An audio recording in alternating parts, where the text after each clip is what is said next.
In Mosul, Iraq's second largest city, ISIS struck gold, literally. They robbed that city's central bank, taking a large amount of gold and an estimated $430 million.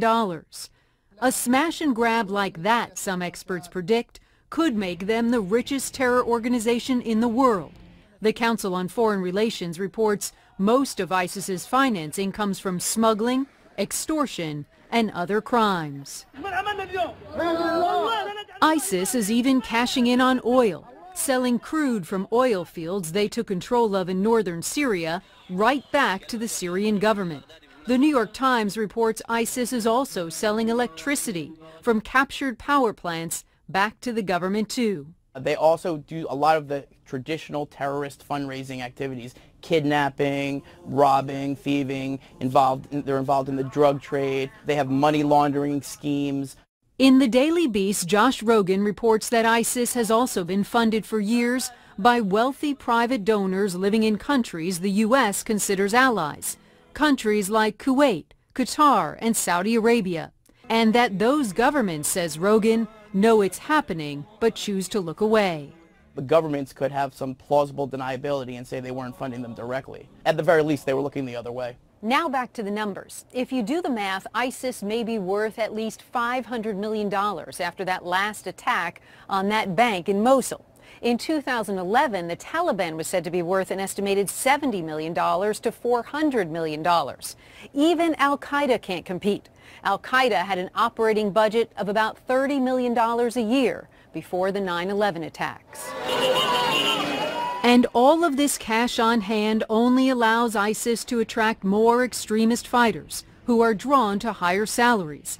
Big money also helps ISIS finance large-scale prison raids, liberating hundreds of fighters who then join their ranks. ISIS is a group that can't be negotiated with. The more resources they have, the more aggressive they'll be, the more violent they're going to be. Elevating the risk in the Middle East and potentially around the globe.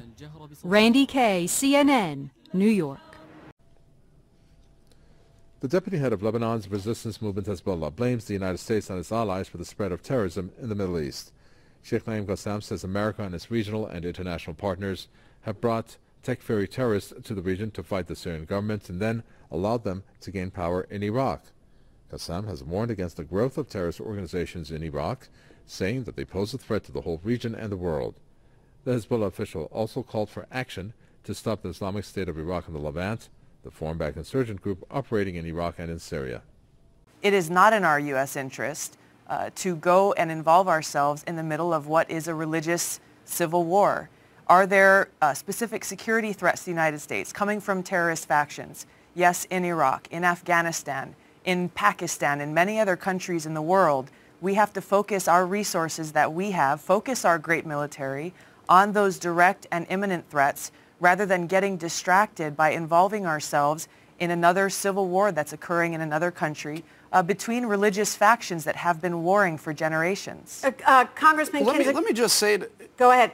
I just want to say to that, I mean, if the establishment of a caliphate by an organization that makes al-Qaida look like a bunch of kitty cats is not in U.S. national interest to stop it, I don't know what is. And the issue of the Civil War, yeah, there are some real tough sectarian issues going on in Syria and Iraq. But this is the same argument that we heard when it came to the surge. Everybody said, well, we can't do the surge in Iraq because this is just a sectarian civil war. And we saw great success with the surge despite some people's attempt to redefine the surge as a failure. We had the war won. But Congressman, what do you say to your constituents who are so war-weary?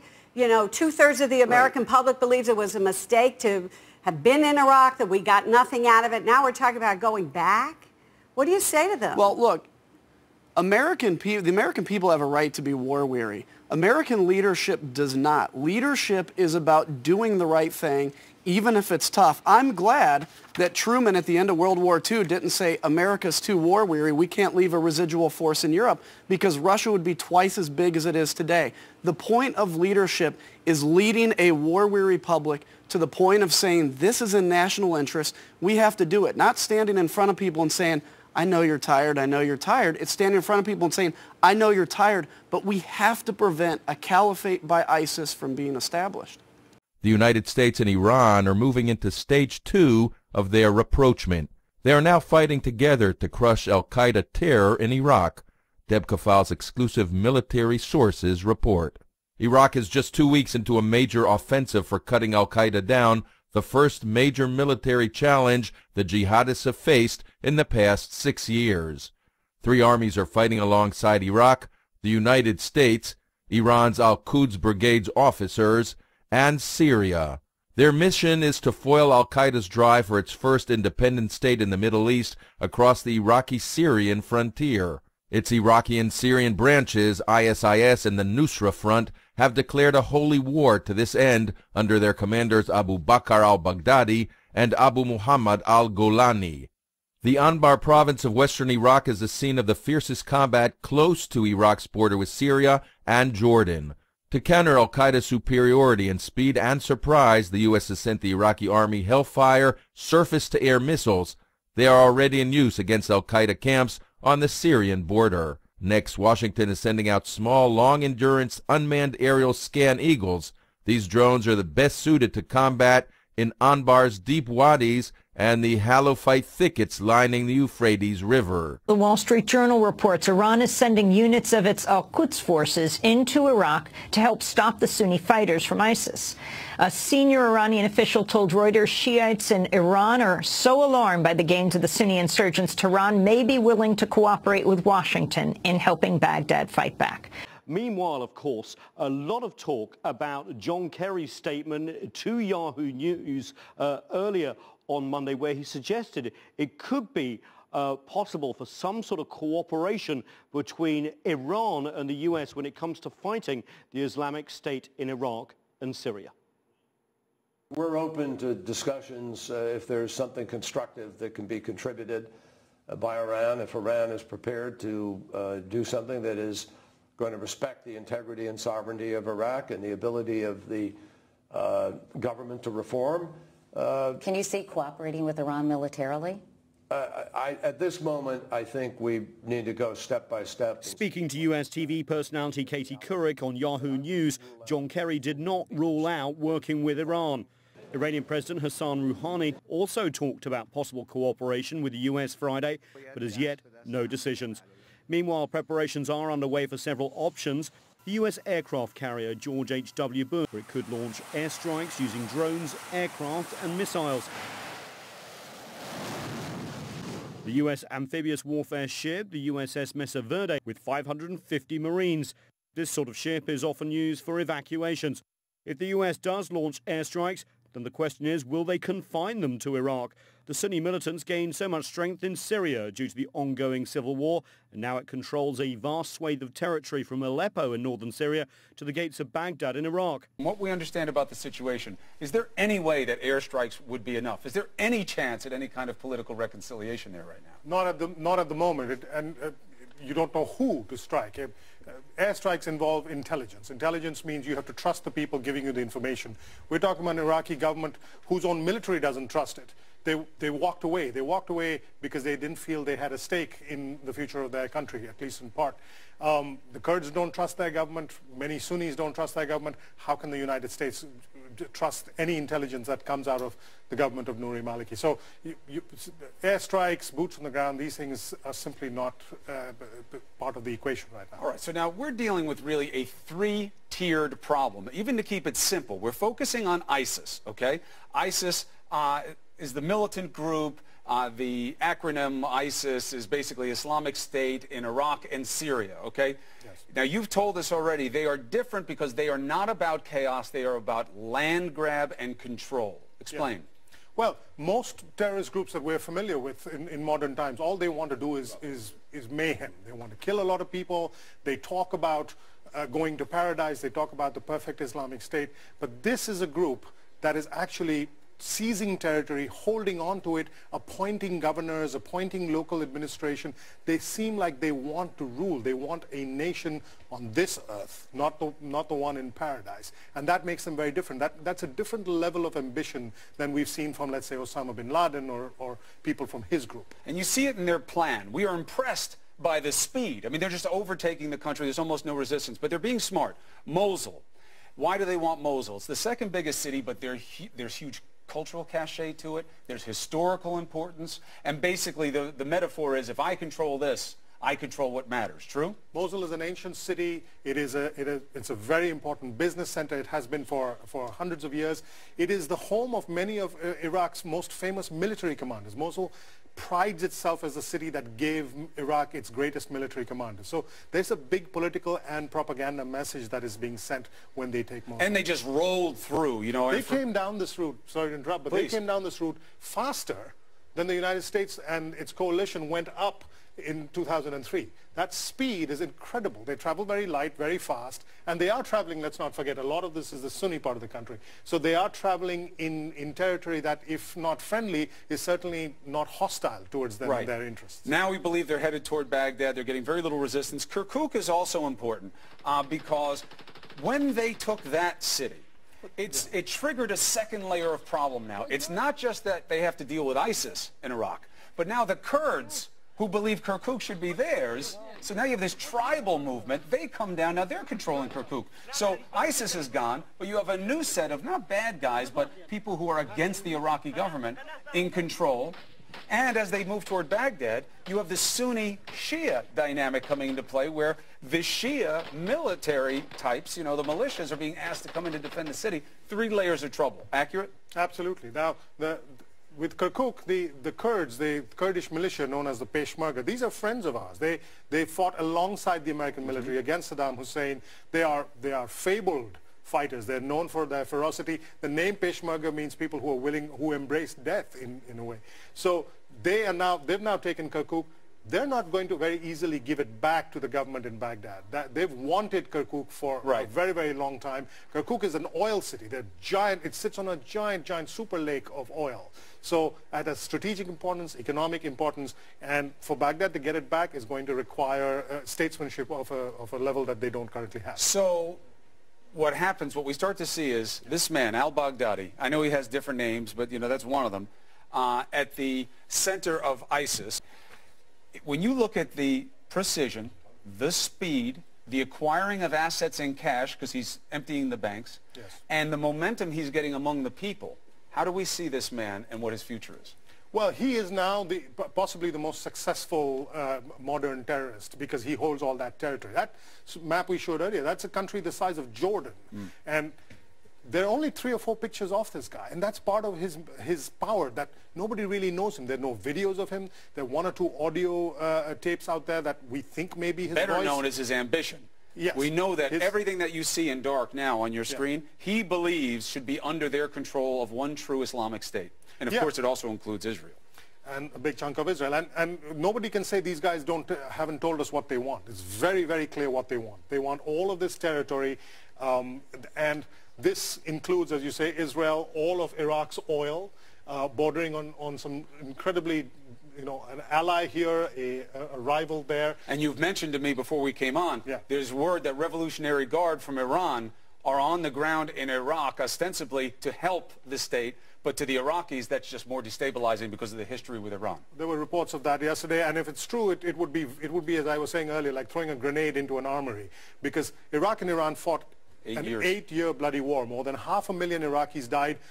Even Iraqi Shiites, who may share a sect with the Iranians, are not particularly fond of them. And so the idea that Iranian boots are on the ground in Iraq, even if notionally to protect Baghdad, that would be very humiliating to a lot of Iraqis. And remember this, right now we're hearing from U.S. authorities, no boots on the ground. We're going to do some drone strikes, help with some military. Know this, it doesn't even end in Iraq. Even if the drone strikes were effective, and what's the real chance of that, and there are no boots on the ground, it all emanates from Syria, so you'd have to be involved there as well. It's very complicated, very layered.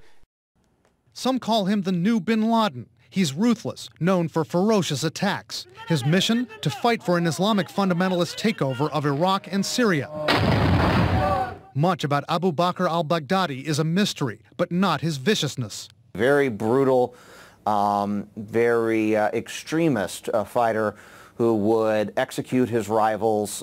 As the leader of the Islamic State in Iraq and Syria, al-Baghdadi is seen as the man behind the capture of Iraq's second-largest city, Mosul, and now a push toward Baghdad. But al-Qaida leaders recently severed relations with him, saying he was insubordinate, killing too many civilians. Al-Qaeda thought his infliction of random violence was too extreme even for them. Yet now, with his recent victories on the ground, he's growing in power.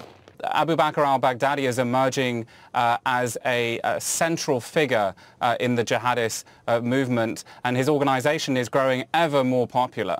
A counterterrorism official tells us al-Baghdadi is based primarily in Syria and is just as ruthless as his well-known predecessor, Abu Musab al-Zarqawi. But while Zarqawi released menacing statements and videos before being killed by American forces in 2006, al-Baghdadi keeps a lower profile. Some call him the invisible sheikh. Except among his very, very inner circle, he's rumored to disguise his identity, wear masks, wear turbans, wear face cloths, not let his identity be known. According to this biography circulating on jihadi websites, he got a PhD in Islamic studies in Baghdad, then formed a local militant group. American forces had him in custody for 4 years in a prison for insurgents, where he may have built ties with other jihadists.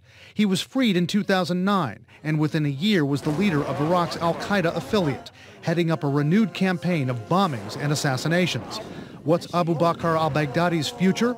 If he's able to hold on to territory in northern Iraq for an extended period of time, he may well eclipse Ayman al-Zawahiri in terms of being a leader figure in the global jihadist movement.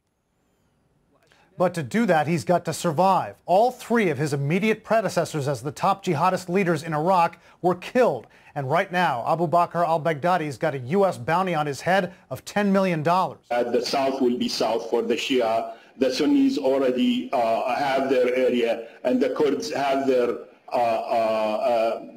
place. The provinces, which is Kirkuk, Dohuk, Sulaymaniyah, plus Kirkuk and Erbil. So what we see, it's hard to believe that 1,500 fighters with light arm took over the whole province. It's described as the 3rd largest city in Iraq, Mosul, Nainawa, the province of Nainawa, where there were government forces estimated by 4 military brigades, and that's about 50,000 army personnel who equipped with heavily armed equipment, including air power, tanks, and large logistic abilities to to protect the province of Mosul. But they failed. What they did, they left their equipment, which is purchased with lots of money for the fighters, and at the border of Mosul and Kirkuk, the Peshmerga, the Kurdish forces, took those equipments, the government equipments, as a gift, actually. And who are those, the ISIS?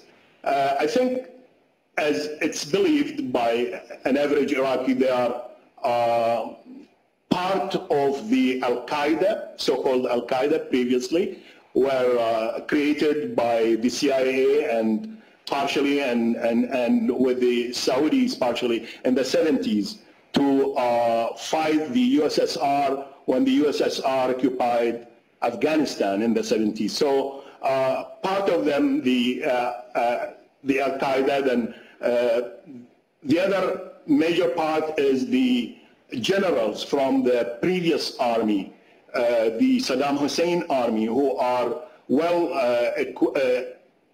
trained and expert in army matters. So beside them, the Sunnis who lived in the western provinces, who felt that they were taken advantage of and not being treated by the Shia government in Baghdad.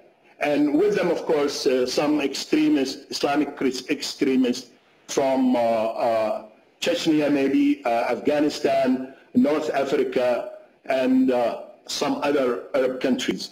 like Saudis, for example. The significance of a representative of Iraq's most senior Shiite cleric, Grand Ayatollah Ali al-Sistani, calling on Iraqis to take up arms against who he's calling the terrorists. The idea that Iran sending in al-Quds forces, Iran would work with Washington, D.C. to shore up al-Maliki. You are Shia, like the regime in Baghdad. What do you think needs to happen right now? Do you see Iraq falling apart? Do you see Baghdad being taken, falling? Definitely, Amy. I mean, to destroy a country is not enough to bomb it from the air, but to have an inner fight. And that's what's going on since 2003. The inner fights that based on dividing Iraqis to sects and ethnic groups like Sunni, Shia, Arab, Kurds, religiously Christian and Muslims. That's what's going on after the invasion. And after Iraq was one piece, now we see it falling apart, unfortunately. And Iraq is the first country who entered the so-called, if you remember, Condoleezza Rice called it the constructive chaos. So Iraq started it in 2003, then the Arab countries followed suit in Libya, Egypt, Tunisia today, and Syria, as we see. So so-called the Arab Spring is not really Arab Spring, because this spring never has borne fruits for the countries that are affected by it. But what's going on is controlled by the huge embassy in Baghdad, run by at least 5,000 employees. They have nothing to do except monitoring Iraq, advising the Iraqi government what to do, and also monitoring the area surrounded by Iraq. The 5,000, this is besides the unestimated about 10,000 military forces who are stationed there to protect the interest of the embassy and the U.S. So I think they should leave the area, not to intervene in the war in Afghanistan, and pull out their forces and let the Arabs and the countries of the area solve their problem. But it's not going to be easy. It's going to take some time, but eventually they will figure out a way to get...